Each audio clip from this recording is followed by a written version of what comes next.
หมอยสูงค่ะหมอยสูงปีๆน้องๆผู้ปันแห้งขาวสายหมอหอมกกอกค่ะมื้อนี้ก็เป็นวันที่5เดือนธันวาปี2025ในตอนรายการเฮาค่ะตอนได้เดียวเนาะพี่น้องค่ะมารับถมโดยขับหมายลายโหย่อยปางตึกอันใดเกิดขึ้นเป็นดีเมืองลาวนั่นแหละค่ะเมื่อเร็วเนี่ยก็ไล่รับรู้ข่าวเงาคืบหน้ามาว่ามีคนรู้สึกสายใจกว่าหลายก่อเหย้าเนี่ยค่ะในนั้นในป้าภูมิจันทน์ในศึกลาวเนี่ยค่ะคนบาดเจ็บก็มีอยู่10ปลายว่าเฮ็ดจังได๋ค่ะเฮาข่าวมาด้วยลายโหย่อยยามมันค่ะเนาะมื้อวันที่3เดือนธันที่5ปี2025นั่นศึกลาวอันเอาห่มล้มไว้อยู่ตั้งปอตอนเหลียนลิ้นตีเว้งปากท่าแขวงบ่อแก้วนั่นไหลมีรองปึดตึกกันดังจุ่มยิบกองจุ่มหนึ่งจุ่มนั้นได้แต่ก็เป็นจุ่มเลยได้ก็อำไปฮู้แตกแรงเฮ็ดจังได๋ค่ะอันเขาลาดว่าตั้งฝ่ายจุ่มยิบกองเขานั่นในเขาปึดตึกตะปางเศร้าของศึกลาวให้นั่นค่ะ ในวันที่3ก้วยหนังเก่าค่ะตั้งฝ่ายเจ้าหน้าที่ภูมิพลพรติเวงป่อแต้นเวงไสยบุรีเนี่ยเนาะจึงเมืองลาวค่ะก็ไล่ออกเพิ่นหลีกให้ห้องการละลายห้องการที่อันเกี่ยวข้องห่างแฮ้นปักตาไปด้วยเงาลายที่อันเกิดขึ้นเฮ็ดจังได๋ค่ะ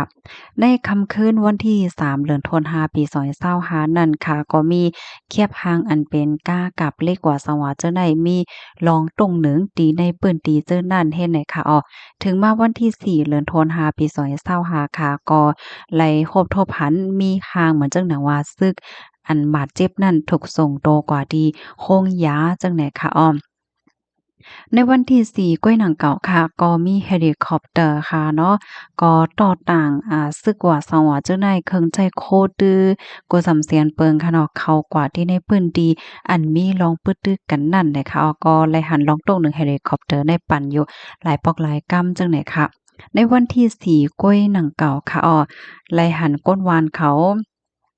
ต้งตื่นและยินเสียงกองว่าสังว่าเจ้าได้ปั้นนันหลงไหวจังไหนค่ะในวันที่4ก้วยหนังเก่าค่ะก็มีทางอ่าอันตั้งฝ่ายศึกเนาะเลยหลูเลิศเลิศกว่า2ก้อเนี่ยค่ะในนั้นในป้าอันเป็นโพมิจันทน์ไหนเป็นโพมิจันทน์แหน่นะในวันที่4ก้วยหนังเก่าค่ะก็ไล่หันฟังหางออกมาก้อนตั้งนำตั้งหลายในฟังหางห้องไห้มองใจในน่ะเนาะมันจึงญาติพี่น้องก็ซึกก็หารอันใดหลูเนิดเลือสายใจกว่าว่าสังว่าเจ้าไหนเสียก็ปันเอ็นปันแห้งกันว่าสังว่าเจ้าไหนไล่หันหางเจ้าไหนออกมาเนี่ยค่ะถึงมาในวันที่4ก้วยหนังเก่าค่ะเนาะเนี่ยก็มีลองตรงหนึ่งเหมือนจังหนังว่าลูกขาม โคของกินของใจตั้งกินตั้งย่ำข้าวซอยแห้งและเจ้าไหนเปิดตากว่าจอยเถียมตีเหรียญลิ้นจังไหนในวันที่4ก้วยหนังเก่ามีข่าวคืบหน้าออกมาเที่ยงค่ะเนาะว่าตั้งฝ่ายจุ่มอันเรียกว่าจั่งเอ็นแห้งซึกในพื้นที่นั้นถุงหญ้าล้อมหอบว่าสังว่าเจ้าไหนปยก็มีลองตัดขาดลองต่อส่งตั้งกินตั้งย่ำเข้ากว่าปันตับซึกอันมีไว้อยู่ที่ในพื้นที่ว่าสังว่าเจ้าไหนเฮ็ดไหนคะกำไดมาเที่ยงอันหนึ่งเนาะอันนี้ก็เป็นข้อมูลต่อถึงวันที่4ค่ะนะตอนกลางค่ำเฮ็ดจังได๋คะถึงมาในวันมื้อในเนาะวันที่25เนี่ยก็จังหนังว่าค่ะเนาะเงาลายเนี่ยได้ก็ไปลี้เนี่ยเขาตั้งฝ่ายเจ้าหน้าที่ภูมิพลพรเขาผู้ใหญ่ก้นลงหลายตีหลายตั้งหลายวันหลายเว้งค่ะก็เลยออกข้อสั่งออกลีกให้เจ้าหน้าที่ภูมิพลพรได้เข้งเขียงเอาห่มลมอธิกรรมมันได้ก็ตั้งปอตอนแหลนลิ้นเนี่ยค่ะหรือเสนั้นก็ยังปันฟังเตือนถึงปันป้าอันเป็นซึกค่ะเนาะอันเอาห่มลงไว้อยู่หลายตีหลายตั้งป้าเจ็มปลิกเนี่ยก็ให้ไลฟังนำเนี่ยค่ะเนาะให้ไลโตตั้นเอ็นแห้งและเครื่องใจโคตื้อในตาเส24ชั่วโมงว่าเฮ็ดจังได๋คะค่ะเนี่ยก็เป็นเงาลายที่เมืองลาวเนี่ยค่ะเนาะมื้อเหลียวได้ก็อัน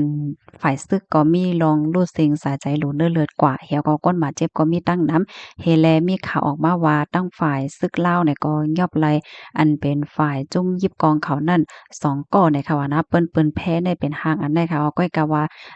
เป็นเต้ห้ามเต้ห้าเนี่ยเนาะอันเขายอบนั่นเป็นฝ่ายอันลูกพื้นเป็นเจ้ายิบกองอันตึก อันตึกตับซึกนั้นใจว่าไหนได้ก็ไปยืนยันได้ค่ะค่ะนี่ก็เป็นข่าวเงาตั้งพอตอนที่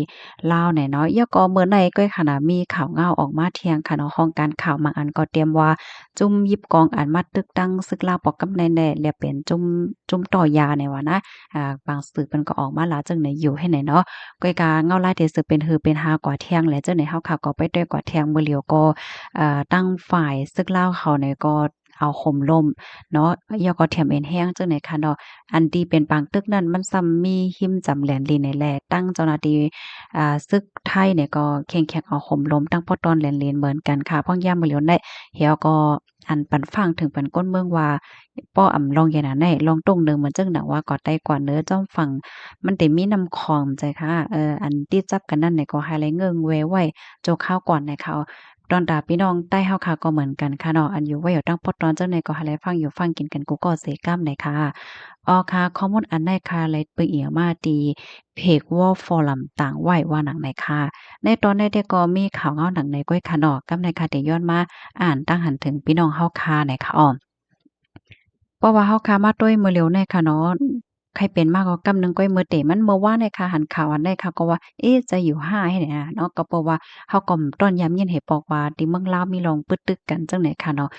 ในก็สื่อข่าวใหญ่หลายๆห้องการในเปิ้นก็ออกมาเปิ้นแผ่เหย้าเนี่ยค่ะค่ะมาอ่านตั้งหันถึงพี่น้องเฮาค่ะหน่อยเนาะปีเฮาค่ะก่อนหนึ่งปันตั้งหันถึงมาเกี่ยวกับเลยลองอันมีลอง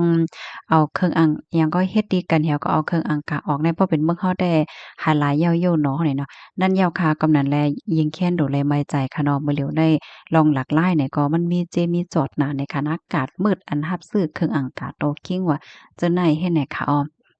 มาแทงตั้งหันถึงอันหนึ่งค่ะ1โมงกลางวัน1โมงกลางคืนไหนตั้งเฮาได้ว่า